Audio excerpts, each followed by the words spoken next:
Hi dear student, मैं सुभाष कुशवाहा ज्ञान learn में आपका स्वागत है। क्लास 9th केमिस्ट्री में हम आज देखेंगे। देखिए, तरह तरह के प्रश्न उठते हैं, तो उन प्रश्नों का जवाब देना थोड़ा हम लोग के लिए कठिन होता है, लेकिन फिर भी कुछ ऐसे प्रश्न हैं जिनको सामूहिक तौर से कहा जाए तो सबके लिए आवश्यकता है। तो हम लोग आज संयोजकता के बारे में पढ़ेंगे। संयोजकता में बताया जाएगा आपको, संयोजकता में, ठीक है, कि बैलेंसिंग, संयोजकता को अंग्रेजी में बैलेंसिंग कहते हैं। कितने प्रकार की होती है, संयोजकता है क्या, संयोजकता के प्रकार, ठीक है, 3 प्रकार के होते हैं: बैध संयोजकता, उपसंयोजकता और सहसंयोजकता। तीनों को हम लोग पढ़ेंगे बारी बारी से। आज इतना टॉपिक हम लोग कवर करने वाले हैं, ठीक है। तो हम लोग संयोजकता की परिभाषा जाने। संयोजकता है क्या?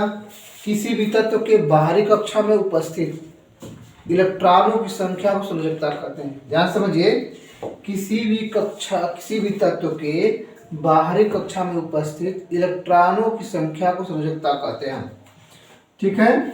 तो संयोजकता की परिभाषा आप चाहे तो लिख सकते हैं, किसी भी तत्व के बाहरी कक्षा में उपस्थित इलेक्ट्रॉनों की संख्या को संयोजकता कहते हैं। एग्जाम्पल के रूप में लिखना चाहें तो आप आज सोडियम ले लें, जिसका परमाणु क्रमांक 11 और 23 होता है, द्रव्यमान संख्या, ठीक है। तो हम लोग 11 से मतलब रखेंगे, Z बराबर परमाणु क्रमांक से ही मतलब है यह 2 8 1 10 1 11। इसकी संयोजकता कितनी होगी? अब ध्यान दें, संयोजकता हम बताएं अभी आपको। संयोजकता होगी इसके बाहरी कक्ष में कितने इलेक्ट्रॉन है, कितने इलेक्ट्रॉन है बताइए? 1 इलेक्ट्रॉन है ना, तो संयोजकता इसकी कितनी होगी? 1 होगी। अगर Mg की हम बात करें, मैग्नीशियम की ले लें, इसकी 12 परमाणु क्रमांक होता है 12, और छोड़िए इसका द्रव्यमान संख्या नहीं पता, तो पहले 12 से शुरू करें। परमाणु क्रमांक इसका Z बराबर 12, तो इसको हम लिख सकते हैं 2 8 2।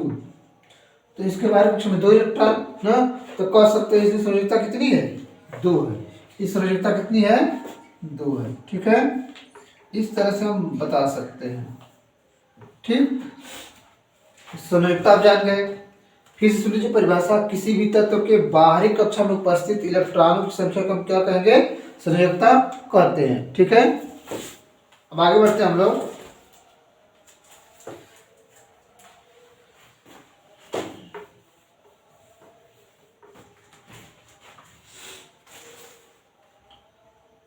संयोजकता 3 प्रकार की होती है। संयोजकता के प्रकार, एक प्रकार में देखेंगे। नंबर 1, वैद्युत, वैद्युत संयोजकता, ठीक है। नंबर 2 पर आइए, सहसंयोजकता,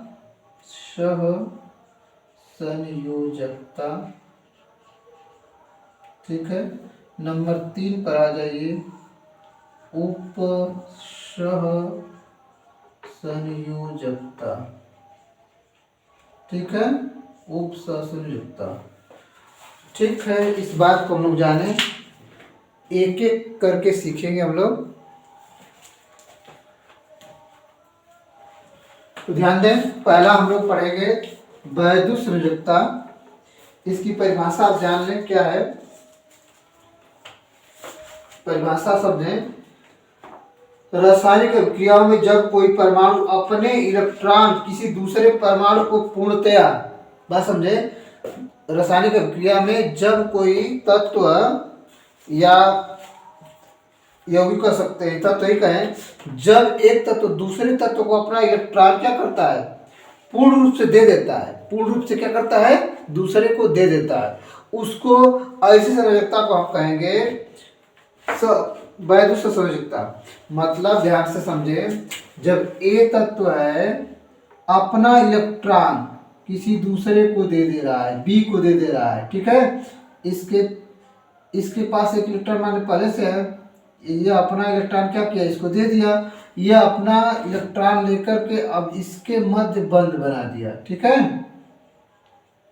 बंद बना दिया, और यह इलेक्ट्रॉन दोनों इसके हो गए, किसके हो गए, बी के हो गए, मतलब यह इलेक्ट्रॉन जो दिया वो बी का हो गया, इसी संयोजकता को हम कहेंगे वैद्युत संयोजकता। ठीक है, अब देखिए तो होता क्या है, जब ये अपना इलेक्ट्रॉन देता है इसको तो यह प्लस होता है और यह क्या हो जाता है लेकर के माइनस हो जाता है। तो बात समझिए, जो तत्व इलेक्ट्रॉन देता है उसको दाता कहते हैं और जो लेता है उसको ग्राही कहते हैं। यहाँ दाता ग्राही की बात नहीं है, यहाँ बात है अपना एक इलेक्ट्रॉन या इसको दे दिया। ठीक है, ऐसी संयोजकता को हम कहेंगे वैद्युत सहसंयोजकता। फिर समझ लीजिए, जब कोई तत्व अपना इलेक्ट्रॉन पूर्ण रूप से दूसरे तत्व को दे देता है, परिभाषा अगर लिखना चाहे तो लिख सकते हैं कि जब किसी रासायनिक क्रिया में जब एक तत्व, ध्यान समझे, जब एक तत्व अपना इलेक्ट्रॉन पूर्ण रूप से दूसरे तत्व को दे देता है, ऐसी संयोजकता को हम कहते हैं वैद्युत सहसंयोजकता। बात समझ में आपको आई होगी। तो इस तरह से इसको हम उदाहरण के रूप में समझे, जैसे Na, एग्जाम्पल के रूप में Na और Cl दो है, इनके बाहरी कक्ष में 2, 8, 1, इनके बाहरी कक्ष में 2, 2, 8, 7। ठीक है, यह अपना एक इलेक्ट्रॉन इसको दे रहा है। ठीक है, यह इसको दिया, ठीक है, दिया तो क्या बनेगा Na प्लस 2, 8। ठीक है, हो गया, और यह हो गया Cl, क्या बना 2, 8, 8 हो जाएगा, एक इलेक्ट्रॉन यह पा गया और यह माइनस हो जाएगा, क्या हो जाएगा, माइनस हो जाएगा। ऐसे को हम कहेंगे यह वैद्युत संयोजकता होगी। कौन संयोजकता होगी, वैद्युत संयोजकता। मतलब समझिए, जब अपना यह एक इलेक्ट्रॉन इसको दे दिया तो यह हो गया कितना, 7 और 1 लेकर के 8 हो गया, तो माइनस चिन्ह हो गया, और यह अपना इलेक्ट्रॉन दे दिया तो यह प्लस चिन्ह हो गया। इसी संयोजकता को हम कहेंगे कौन संयोजकता, सहसंयोजकता, वैद्युत संयोजकता। इनके मध्य में हम ऐसे आयन के रूप में दिखाएंगे, और यह बनता क्या है इस तरह से, या इसको लिखेंगे NaCl, एक क्षीण बंध बनता है, यह कभी भी टूट सकता है। तो ऐसे यौगिक को हम वैद्युत सहसंयोजक यौगिक कहते हैं। क्या कहते हैं, वैद्युत सहसंयोजक यौगिक कहते हैं। ऐसी संयोजकता को हम वैद्युत संयोजकता कहते हैं, और इस प्रकार की अभिक्रिया को हम वैद्युत अभिक्रिया भी कर सकते हैं, रासायनिक अभिक्रिया कर सकते हैं। तो बात एग्जाम्पल आपको समझ में आया होगा। ठीक है, आगे बढ़ते हैं हम लोग। अब चले दूसरे संयोजकता की तरफ। ठीक है, जिसको हम कहते हैं सहसंयोजकता। ठीक है, तो सहसंयोजकता के बारे में पढ़ेंगे। तो देखिए, इसमें 3 तरह का बंध बनता है।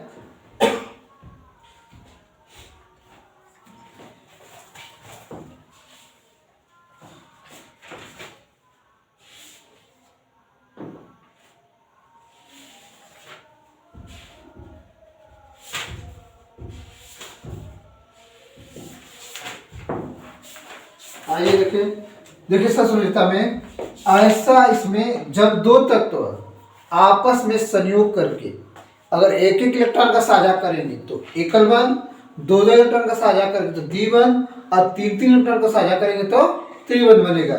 इसकी परिभाषा होगी, जब कोई दो तत्व आपस में सहयोग से जो बंध बनाते हैं उसको हम कहते हैं सहसंयोजक बंध। ठीक है, या सहसंयोजकता। क्या कहेंगे, सहसंयोजकता।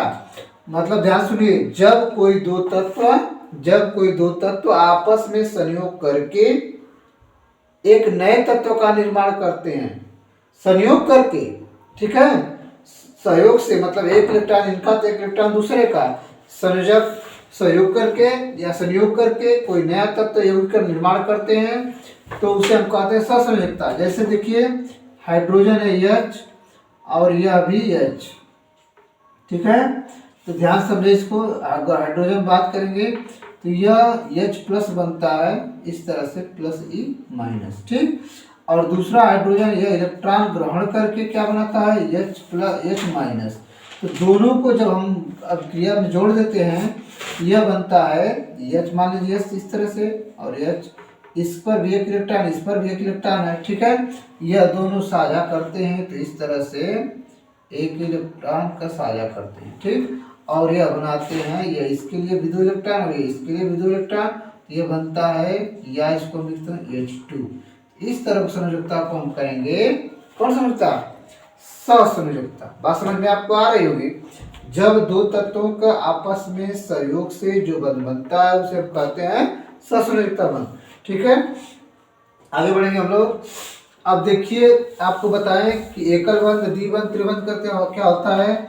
नंबर 1, जब एक एक इलेक्ट्रॉन का साझा हो, जब एक एक इलेक्ट्रॉन का साझा हो तो उसे हम कहेंगे एकल बंध। उसे हम एक पाई द्वारा प्रदर्शित करते हैं, ठीक है। जैसे मान लीजिए एग्जांपल, एक का इलेक्ट्रॉन 1 है और बी का इलेक्ट्रॉन 1 है, ठीक। यह दोनों संयोग करके बना दिए A क्रॉस B, एक डॉट और एक क्रॉस, मतलब क्रॉस लगा देंगे इलेक्ट्रॉन इसके लिए, तो यह बन जाएगा A बॉन्ड। इसको इस तरह पढ़ेंगे, A bond B, A single bond B, एकल बंध होगा। जब एकल बंध होगा ऐसा हम कहेंगे सहसंयोजकता, और कहेंगे एकल बंध कहेंगे, इसको क्या कहेंगे? एकल बंध, ठीक। जब दो इलेक्ट्रॉन का साझा होगा, नंबर 2 पर आइए। जब मतलब परमाणु 2 इलेक्ट्रॉन इसका और 2 इलेक्ट्रॉन इसका होगा, इसको इलेक्ट्रॉन से इस तरह दिखा दें, यह बनेगा A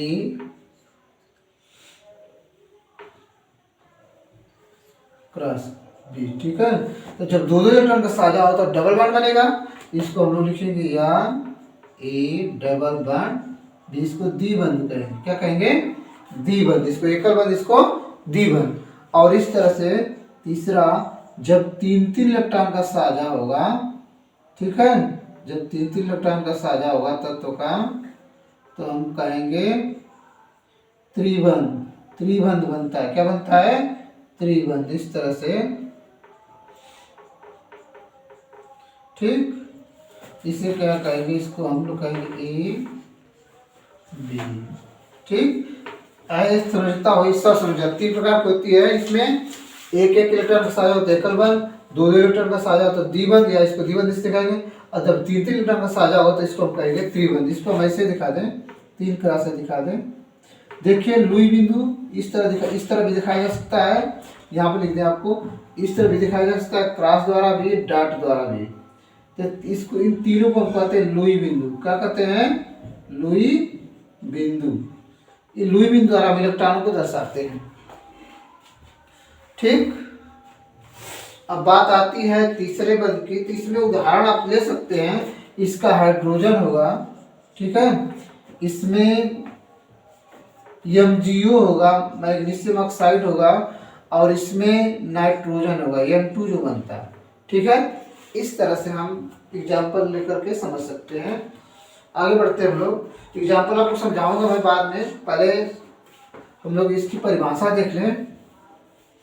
अब तीसरे प्रकार की संयोजकता आती है जिसको हम लोग कहते हैं उप सहसंयोजकता। क्या कहते हैं? उप सहसंयोजकता के बारे में पढ़ेंगे। उप सहसंयोजकता, क्योंकि हमारा आज इसके खत्म होने वाला है और आज इसको लिया भी नहीं है, तो सोचते हैं कि थोड़ा कम में ही चला लें। परिभाषा भी इसलिए नहीं लिख रहे हैं, आपको अगले वीडियो में परिभाषा लिखकर मिलेगी अगले टॉपिक के लिए। तो देखिए उप सहसंयोजकता के बारे में पढ़ें। देखिए इसमें होता क्या है, एक तत्व का दोनों इलेक्ट्रॉन होगा, दूसरे तत्व के पास कोई इलेक्ट्रॉन नहीं होता। ध्यान समझें, एक तत्व के पास 2 इलेक्ट्रॉन और दूसरे के पास कोई इलेक्ट्रॉन नहीं होता है, तो यह अपना सहयोग करके दोनों इलेक्ट्रॉन दूसरे को देता है। क्या हो? संयोग कर लो, ठीक है, संयोग कर लो मुझसे, मतलब कि मैं सब कुछ दे रहा हूं, बस तो आप मेरे साथ अभिक्रिया कर लो। तो यह इसके साथ आकर के अभिक्रिया करता है और यह लेकर के इस तरह से योग बनाता है। तो होता क्या है, जो देता उसको हम दाता कहते हैं, जो लेता उसे हम ग्राही कहते हैं, एक्सेप्टर, या अंग्रेजी में इसको डोनर कहते हैं, इसको ग्राही एक्सेप्टर कहते हैं, ठीक है। और इस तरह से बंध बनता है। ऐसे बंध को हम दिखाएंगे, या इसको दिखाएंगे इस तरह से तीर द्वारा। तीर का मतलब हुआ यह बता रहा है, यह तीर बता रही है कि यह इसको दिया है कितने इलेक्ट्रॉन, जोड़ा के रूप में दिया है, 2 इलेक्ट्रॉन दिया होगा। इससे बंध को हम कहेंगे उप सहसंयोजकता बंध। ठीक है, तो आप अब समझ गए होंगे कि मैंने तीनों परिभाषाएं आपको बता दी कि मतलब इस ऐसे में क्या होता है। फिर समझ लीजिए, इससे दो तत्व जिनके पास ये जोड़ा में 2 इलेक्ट्रॉन होते हैं, वह दूसरे को दे करके क्या करता है, संयोजकता बनाता है। ऐसी संयोजकता को हम उप संयोजकता कहते हैं। बात समझ में आपको आई होगी। चलिए अब एग्जाम्पल के रूप में कुछ देखते हैं।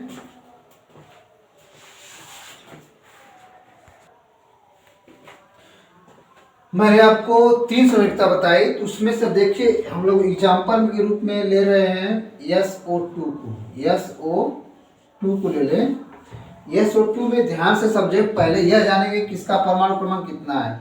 यस का परमाणु क्रमांक 16 होता है, जिसको हम 2 8 6 लिख सकते हैं। ठीक है, ऑक्सीजन का परमाणु क्रमांक 8 होता है, तो 2 6 लिख सकते हैं। ध्यान से समझेंगे, इसके बाहरी कक्ष में 6 इलेक्ट्रॉन, इसके बाहरी कक्ष में कितने हैं, 6 इलेक्ट्रॉन है। ठीक है, तो यह इस तरह से, यह बीच में इसको सेंटर वाला बना देंगे। इसके बाहरी कक्ष में 2 4 5 6 इलेक्ट्रॉन दिखा देंगे आपको। ठीक है, यहाँ पर एक साथ 2 इलेक्ट्रॉन ले लें। ठीक, तो 4 1 इधर कर देंगे, हो जाएगा लोन पेयर। अब देखिए ऑक्सीजन को इधर अटैच कर दिए, ऑक्सीजन को इधर अटैच कर दिए। इसके पास भी 6 इलेक्ट्रॉन है, तो इसके साथ 2 इधर 4 बाहर कर दीजिए। ठीक है, और यहाँ भी वही हालत। यहाँ पर हमको लग रहा है कि देखिए ध्यान दें, यहाँ पर इसके साथ जोड़ा नहीं करेगा, इस तरह से बनेगा। ध्यान दें, इस तरह से यह इसका इलेक्ट्रॉन केवल लेगा ऑक्सीजन। ठीक है, इसको देगा नहीं, क्योंकि 6 और 2 8 इसका हो जा रहा है, तो इस तरह से। अब यहाँ देखिए, यह 6 और 2 इसका 8। ठीक है, अब यह देखिए इस तरह से 6 इसके पास पहले से, 2 यहाँ से 8 हो गया, तो सल्फर का भी 8 हो गया, इस ऑक्सीजन का भी 8 हो गया, इसका भी 8 हो गया। तो यहाँ समझिए, यह इस तरह से ओ डबल बॉन्ड, 2 इलेक्ट्रॉन का साझा तो डबल बॉन्ड हो गया। अब यहाँ यह इलेक्ट्रॉन सल्फर केवल ऑक्सीजन को दिया है, लेकिन ऑक्सीजन सल्फर लिया नहीं है, इसको हम लोग इस तरह से दिखा देंगे ओ। तो यह जो संयोजकता हुई, इसको हम कहेंगे उप संयोजकता, और यह जो संयोजकता है इसको कहेंगे सहसंयोजकता। ठीक है, तो आपको ये बात समझ में आ रही है, इस तरह से बना सकते हैं। आइए देखते हैं आगे, एक उदाहरण आपको और दें मैं। आइए ओजोन के बारे में। O3 ओजोन है। ठीक है, ओजोन की संयोजकता हर समय -1 होती है, तो इस तरह से O3 O होगा। ठीक है, ऑक्सीजन में हम बात करें 8 परमाणु क्रमांक 2 6, इस तरह लिखें। 3 ऑक्सीजन 3 ऑक्सीजन लिख लीजिए ध्यान से। अब ध्यान दें, इसके पास कितने इलेक्ट्रॉन है, इसके पास हमारे पास 6 इलेक्ट्रॉन इसमें है, 2 यहाँ बना दीजिए, और इसके पास भी 2 है, सल्फर वाली पोजीशन है, 2 यहाँ बना लीजिए, 4 हो गया, 2 यहाँ बना लीजिए। ठीक, और इसको क्रॉस बना लीजिए, चाहे तो आप क्रॉस, इसको साफ से बना दें। ठीक, और इसका डॉटेड बना दें। ठीक, तो इसको थोड़ा सा दूर बनाएं। यह इलेक्ट्रॉन इसको देगा। ठीक, क्या करेगा, इसको देगा, और यह 2 इसका लेगा, तो यह 8 हो जाएगा। और ध्यान दीजिए, 6 इसके पास पहले से है, और यह 2 लेकर के 8 हो जाएगा। तो इस तरह से O, और यह डबल बॉन्ड हो जाएगा, इस तरह से O, और यह इलेक्ट्रॉन इसको केवल दिया, इसे लिया नहीं है, इस तरह से यह हो जाएगा O। यह हुई पेरोक्साइड की ओजोन की संरचना। किसकी हुई, ओजोन O3 की। तो आज की वीडियो में इतना ही, फिर अगले वीडियो में मिलेंगे। आप लोग मेरे चैनल पर बहुत सी वीडियो पड़ी है, जिसको आप लोग चाहे तो देख सकते हैं प्लेलिस्ट में जा करके। मैं बार बार इस बात को कहता हूँ, और मेरे वीडियो को देखने के लिए धन्यवाद। बहुत सी वीडियो हमारे आप लोग बहुत ही पसंद किए हैं, केमिस्ट्री और फिजिक्स की। मैं आप लोग को अधिक से अधिक वीडियो विज्ञान की देने की कोशिश करूँगा और आप लोग को ऐसे ही मेरे चैनल बने रहे और सब्सक्राइब जरूर करें और दोस्तों के साथ शेयर कमेंट जरूर करें। धन्यवाद।